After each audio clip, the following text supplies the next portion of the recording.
শুভ সকাল। নবম ও দশম শ্রেণীর ব্যবসা শিক্ষা শাখার সকল ছাত্রদের আমার অনলাইন ক্লাসে স্বাগত জানাই। আমি সায়ন স্যার, আপনাদের ফিনান্স ও ব্যাংকিং ক্লাসের একটি নতুন অনলাইন সেশন নিয়ে আজকে হাজির হয়েছি। আপনারা জানেন যে আমি আপনাদের দশম অধ্যায় বাণিজ্যিক ব্যাংক এই চ্যাপ্টারটি রিভিশন করাচ্ছি। তো এই চ্যাপ্টারের আজকে আমরা সর্বশেষ রিভিশন ক্লাস করব এবং আপনাদেরকে আবারও বলছি যে রিডিং ভালো মতো পড়বেন।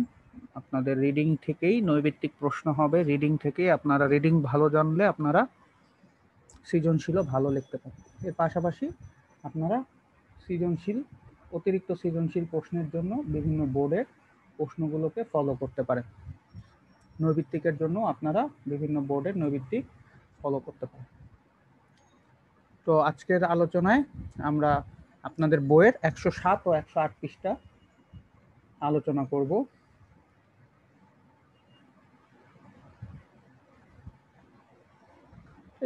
এই ছবিগুলো আপনারা এর আগের লেকচারগুলোতেও দেখেছেন। আমরা বাণিজ্যিক ব্যাংকের, বাংলাদেশে বাণিজ্যিক ব্যাংকগুলোর কিছু নাম এবং তাদের ছবি। তো দশম অধ্যায় বাণিজ্যিক ব্যাংকের সর্বশেষ লেকচার আজকে। তো বাণিজ্যিক ব্যাংকের আয়ের উৎস। এতদিন আমরা বাণিজ্যিক ব্যাংক কি কি কাজ করে, বাণিজ্যিক ব্যাংকের গুরুত্ব, এই বিষয়গুলো নিয়ে কথা বলেছি। তো আজকে আমরা কথা বলবো বাণিজ্যিক ব্যাংকের আয়ের উৎস, অর্থাৎ কোন জায়গা থেকে বাণিজ্যিক ব্যাংক নিজেদের ইনকাম করতে পারে, তাদের আয় হয়। বাণিজ্যিক ব্যাংক তার ব্যবসা হতে বিভিন্নভাবে আয় করতে পারে। যেহেতু এটা সেবামূলক প্রতিষ্ঠান, অর্থাৎ তারা কোনো পণ্য বিক্রি করে না, সেবা বিক্রি করে, তো তাদের বিভিন্ন সোর্স থেকে ইনকাম হয়, যে কোনো একটা পার্টিকুলার সোর্স না। ঠিক আছে। প্রথমত ঋণের সুদ, এটা আমাদের মেইন ইনকাম সোর্স, অর্থাৎ আমরা যে টাকাটা ব্যাংকে জমা রাখি সেভিংস হিসাবে, সেই টাকাটা ব্যাংক কাউকে আবার সেটা ঋণ দেয়। সেই ঋণের থেকে ব্যাংক একটা ইন্টারেস্ট নেয়। 1000 টাকা ঋণ দিল, সেখান থেকে ধরেন 5% ইন্টারেস্ট নিল, ধরেন 50 টাকা ইন্টারেস্ট নিল, সেটা তার একটা ইনকাম সোর্স। তো এখানে দেখি কি লেখা আছে, বাণিজ্যিক ব্যাংক ব্যবসা প্রতিষ্ঠান ও ভোক্তাদের ঋণ দেয় এবং এই ঋণের বিপরীতে তারা সুদ গ্রহণ করে, এটি আয়ের প্রধান উৎস। এই লাইনটা থেকে নৈর্ব্যক্তিক হবে যে বাণিজ্যিক ব্যাংকের আয়ের প্রধান উৎস নিচের কোনটি। তো আপনারা উত্তরে বিনিয়োগের সুদ দিবেন, তারপরে ঋণের সুদ দিবেন। তারপর আসলো দ্বিতীয়টা বিনিয়োগ। বিভিন্ন ক্ষেত্রে ব্যবসা বাণিজ্যে অথবা শেয়ার বিভিন্ন লাভজনক খাতে বিনিয়োগ করে থাকে। তো বাণিজ্যিক ব্যাংক শেয়ার, ঋণপত্র, সরকারি সিকিউরিটিজ ইত্যাদি বিভিন্ন লাভজনক খাতে বিনিয়োগ করে মুনাফা অর্জন করে। এর পাশাপাশি তারা বিভিন্ন বিজনেসেও ইনভেস্ট করতে পারে। তো বিনিয়োগের মাধ্যমে তারা একটা, ধরেন শেয়ার কিনলো, শেয়ারটা বিক্রি করে, অনেক শেয়ার কিনে নেয় একবারে একটা কোম্পানি, তো ওই শেয়ারগুলো একসময় আবার বিক্রি করে তারা সেখান থেকে মুনাফা অর্জন করতে পারে। বিল বাট্টাকরণ। বিল বলতে আমরা বোঝাচ্ছি এখানে বিনিময় বিল।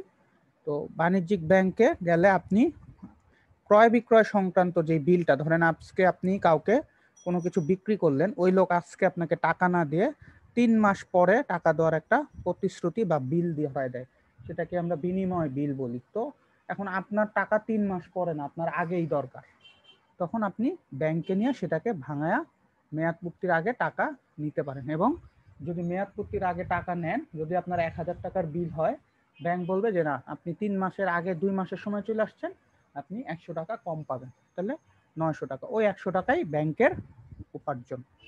তো মেয়াদ পূর্ণ হওয়ার পূর্বে বাণিজ্যিক ব্যাংক ব্যবসায়ীদের প্রাপ্য বিনিময় বিল বাট্টা করে অর্থ উপার্জন করে থাকে। তারপরে ব্যাংক ড্রাফট, ট্রাভেলার্স চেক থেকে প্রাপ্ত কমিশন। ব্যাংক ড্রাফট ও ট্রাভেলার্স চেক থেকে কমিশন হিসাবে প্রচুর আয় হয়। ব্যাংক ড্রাফট, বিভিন্ন প্রকারের ড্রাফট করা হয় ব্যাংকে, এক ব্যাংকের টাকা আরেক ব্যাংকে জমা বা সেম ব্যাংকের টাকায় জমা, এগুলোকে ড্রাফট বলে। এগুলো আপনারা আরো বড় চ্যাপ্টারগুলোতে জানতে পারবেন ব্যাংক ড্রাফট কি। ট্রাভেলার্স চেক, আপনি কোথাও ভ্রমণ করতে যাবেন, সেক্ষেত্রে চেক নিয়ে যেতে পারেন ব্যাংক থেকে, তো ওই চেকের এগেনস্টে ব্যাংক একটা বড় অ্যামাউন্টের সার্ভিস চার্জ বা সুদ নিতে পারে। তো সেটাই ট্রাভেলার্স চেক, অথবা এটা ভাঙাইতে গেলে ব্যাংক অনেকগুলা টাকা চার্জ কাটে। ব্যাংক ড্রাফটেও তাই। ব্যাংক ড্রাফট হচ্ছে আপনি গ্যারান্টি দিচ্ছে ব্যাংক যে আমি না দিলে আরেকজন, সে ব্যাংক, আমি যদি টাকা না দেই ব্যাংক আমার হয়ে টাকা দিয়ে দিবে। তো এই যে গ্যারান্টি দিচ্ছে তার জন্য তাকে একটা চার্জ দিতে হয়। দেন যোগাযোগ, বাণিজ্যিক ব্যাংক মক্কেলদের অনুরোধে বিভিন্ন যোগাযোগ সেবা প্রদান করে, কমিশনের মাধ্যমে উপার্জন করে। বিভিন্ন, ধরেন আপনি ব্যবসা করতে চান আমেরিকার সাথে, আমেরিকার লোক আপনাকে চিনে না, তো ব্যাংক আপনার হয়ে তার সাথে যোগাযোগ করবে। কোন একটা লেনদেন হইতে হবে, সেখানেও ব্যাংক যোগাযোগ স্থাপন করে দিবে। তো এই যে এগুলা কাজ করতেছে তার মারফত সে একটা কমিশন নিচ্ছে, এটা তার একটা ইনকাম সোর্স। দেন লকার ভাড়া, জনগণ তাদের মূল্যবান দলিল, গয়না ইত্যাদি ব্যাংকের লকারে জমা রাখতে পারে। তার বিপরীতে বাণিজ্যিক ব্যাংক সার্ভিস চার্জ আদায় করে। আমরা গত ক্লাস 2টাতেও দেখেছি লকার ব্যাংকে লকার সার্ভিস থাকে। আপনি আপনার মূল্যবান গয়না, দলিল, টাকাও রাখি না আমরা লকারে, সাধারণত দলিল, গয়না, মূল্যবান বস্তুগত জিনিস বা কাগজপত্র রাখি। তো এটা আপনি ফ্রিতে রাখতে পারেন না, ব্যাংক যে আপনাকে লকারটা ইউজ করতে দিচ্ছে বা আপনার এই জিনিসগুলোর নিরাপত্তা দিচ্ছে, তার জন্য সে একটা চার্জ নিচ্ছে। তো চার্জ আদায় করেও কিন্তু সে অনেক টাকাই ইনকাম করে। প্রতিনিধিত্ব, বাণিজ্যিক ব্যাংক মক্কেলের পক্ষে বিভিন্ন প্রকার প্রতিনিধিত্বমূলক লেনদেন করে থাকে, যেমন চেক বা বিলের অর্থ আদায় বা পরিশোধ।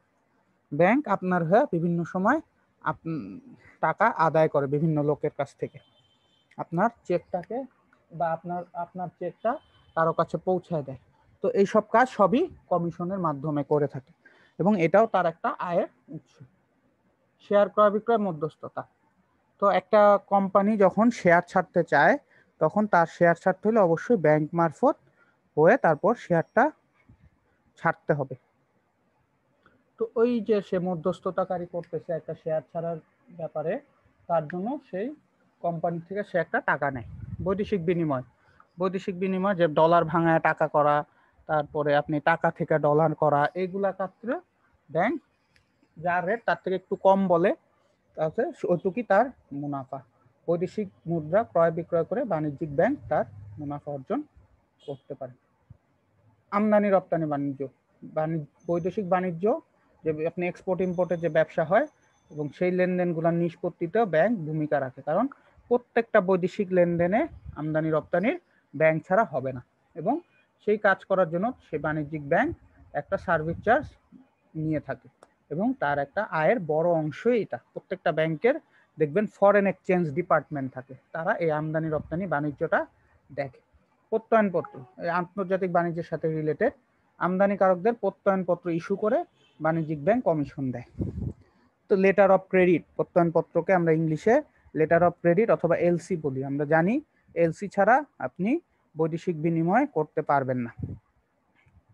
তো এখানে হচ্ছে পেমেন্ট মেকানিজম, যেটা পেমেন্টের একটা মেথড, যেখানে ব্যাংক বাংলাদেশ, আপনি যদি কিছু কেনেন, ধরেন আপনি ইউরোপ থেকে ধরেন মোবাইলের পার্টস কিনে আনতেছেন, ঠিক আছে, এই পার্টসটা ইউরোপের লোক আপনাকে চিনতেছে না, ব্যাংক আপনার হয়ে তাকে গ্যারান্টি দিচ্ছে, হ্যাঁ, যে আমি বাংলাদেশি ওই লোকের হয়ে গ্যারান্টি দিচ্ছি, আমি টাকা ফেরত দিয়ে দিব, যদি এই লোক না দেয় আমি টাকা দিব।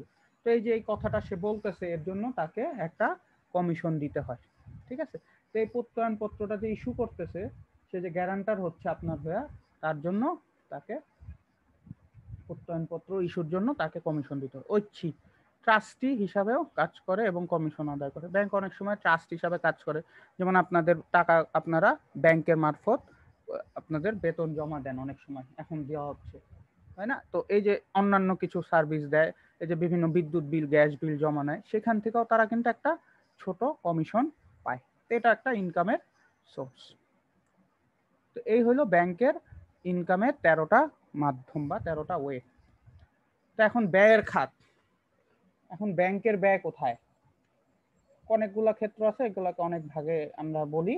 যেমন আমানতকারী উপর সুদ, যে আপনি যে সেভিংস করতেছেন তার উপরে আপনাকে সুদ দিতে হবে, তাই না? আপনি ব্যাংকে টাকা জমা রাখলে আপনাকে ব্যাংকই আপনাকে এক্সট্রা টাকা দিবে, তো এটা ব্যাংকের জন্য একটা খরচ। কেন্দ্রীয় ব্যাংকের প্রদত্ত ধারের উপর সুদ, কেন্দ্রীয় ব্যাংক থেকে যদি, আমরা গত ক্লাসে বলছিলাম যে একটি বাণিজ্যিক ব্যাংক চাইলে কেন্দ্রীয় ব্যাংক থেকে ধার নিয়ে আসতে পারে। তো তার এগেনস্টে যদি সুদ হয় সেটা বাণিজ্যিক ব্যাংকে দিতে হয়।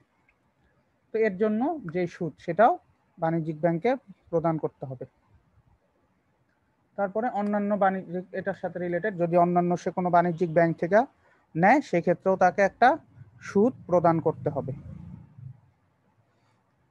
তারপরে কর্মচারীদের বেতন, যারা ব্যাংকে কাজ করে তাদেরকে অবশ্যই তার বেতন ভাতা দিতে হয়, সেটাও করো। নিরীক্ষকের বিল, যারা ব্যাংকের হয়ে পরীক্ষা নিরীক্ষার কাজ করে তাদেরকে বিল দিতে হয়। অনাদায়ী ঋণের মামলা মোকদ্দমা করে, অনেক সময় ঋণ নিয়ে লোকে টাকা দেয় না, দেখবেন বিভিন্ন আপনারা পেপার পত্রিকা যদি পড়ে থাকেন যে টাকা নিয়ে চলে গেছে। তো এই যে টাকা নিয়ে চলে গেছে এগুলোর জন্য আইন করা, মামলা করা, এই ধরনের কাজগুলো দেখার দায়িত্ব বা এগুলা আইন করার জন্য খরচ করতে হয়। অফিস ভাড়া দিতে হয়, গুদাম ভাড়া দিতে হয়, এগুলাও ব্যাংকের জন্য খরচ। এই খরচগুলো ব্যাংকে করতে হয়। দেন শুল্ক ও কর, গভর্নমেন্টে ব্যাংক ব্যবসা করতেছে তাকে বিভিন্ন ধরনের শুল্ক, ব্যাংকের বিভিন্ন জিনিসপত্র আনলে সেটা শুল্ক দিতে হয়, ভ্যাট দিতে হয়, ট্যাক্স দিতে হয় গভর্নমেন্টকে, বছরে বছর তাকে ট্যাক্স প্রদান করতে হয়। তো বীমা প্রিমিয়াম, ব্যাংকের প্রতিটা অনেক জিনিসগুলাই ব্যাংক বীমা করে রাখে যাতে ঝুঁকি না থাকে। তো এই বীমা করার কারণে তাকে কিন্তু বীমার প্রতি সময় অন্তর অন্তর, কিছু সময় অন্তর অন্তর তার এগেনস্টে প্রিমিয়াম জমা দিতে হবে। বিভিন্ন যোগাযোগ খরচ, যেমন টেলিফোন বিল, টেলেক্স, ফ্যাক্স, এখন ইন্টারনেটের বিল, তারপরে আপনার এই সফটওয়্যার মেনটেনেন্স খরচ, এগুলো থাকে।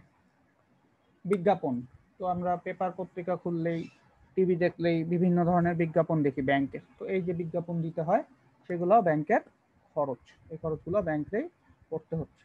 কর্মীদের প্রশিক্ষণ, অনেক সময় যারা ব্যাংকে কাজ করে তাদেরকে ট্রেনিং দেওয়া লাগে। তো এই তাদেরকে জ্ঞান, তাদের নতুন নতুন জ্ঞান তাদের মধ্যে দিতে হয়। তো এই প্রশিক্ষণ যারা দিতে আসে তাদেরকেও ব্যাংকে টাকা দিতে হয়। তো এই ছিল মোটামুটি ব্যাংকের আয় উৎস এবং ব্যয়ের সেক্টরগুলো। তো মোটামুটি আমরা এই চ্যাপ্টারটা আজকে শেষ করে ফেললাম। তো আপনারা আপনাদের বই থেকে ভালোভাবে, এটা কিন্তু বইয়েরই পুরার জিনিসগুলো নিয়ে আমি আলোচনা করেছি, বই ভালোভাবে রিডিং পড়ে টেস্ট পেপার যদি কারো থাকে ম্যানেজ করতে পারেন, সেখান থেকে নৈর্ব্যক্তিক প্রশ্ন এবং অতিরিক্ত এই চ্যাপ্টার রিলেটেড প্রশ্নগুলো দেখতে পারেন। এবং দেখবেন মোটামুটি আপনাদের বইয়ের থেকেই প্রশ্নগুলো আসে, এবং আপনারা যদি বইয়ের কথাগুলো এবং আমি যে লেকচার দিলাম সেই পয়েন্টগুলোকে মনে রাখা লেখেন, তাহলে আপনারা একটা ভালো মার্ক আনতে পারবেন। তো সবাই ভালো থাকবেন, সবাইকে অসংখ্য ধন্যবাদ।